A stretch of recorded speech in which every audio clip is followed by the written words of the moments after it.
দেখিছেনে নৈৰ বুকুৱেদি উটি অহা বা ভাহি অহা বাঁহবিধি হ'ল তাৰাইবাঁহ বা নলবাঁহ।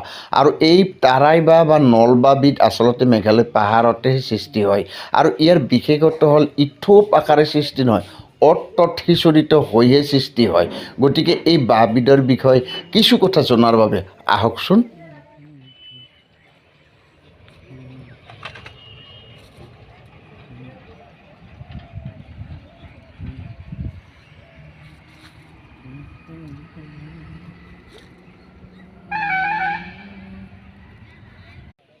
এনেদৰে নৈৰ বুকুৱেদি নলবাঁহ বা তাৰাইবাঁহৰ ওপৰত খাই লৈ আহি থকাটোৰ কথাটোৱে মজা। যিয়ে নহওক এই নৈখন ডাইৰং, থাপা, ৰিচু ইত্যাদি হৈ আহি কৃষ্ণাইত পৰিছে আৰু কৃষ্ণাই নৈ হিচাপে জনাজাত। আৰু কৃষ্ণাই নৈখনে আকৌ আহি ব্ৰহ্মপুত্ৰত সংযোগ হৈছেহি। এনেদৰে মেঘালয়ৰ বাঁহসমূহ অসমলৈ আনি থকা হয়হি। যিয়েই নহওক আহক আমি আগুৱাই যাওঁহি।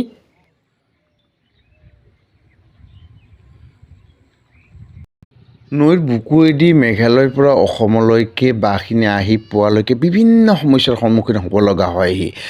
নৈৰ ওপৰত দলং থাকিলেও অসুবিধা, আকৌ নৈখনত যদি ডাঙৰ নৌকা চলাচল কৰে তেতিয়াও অসুবিধা। মুঠতে বিভিন্ন অসুবিধাৰ মাজেৰে অসমত বাঁহখিনি আহি প্ৰৱেশ কৰেহি।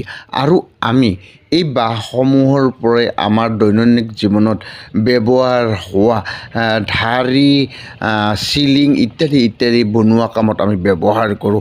আৰু সেই বাঁহখিনিকে আমি তাৰাইবাঁহ বা নলবাঁহ বুলি কওঁহি।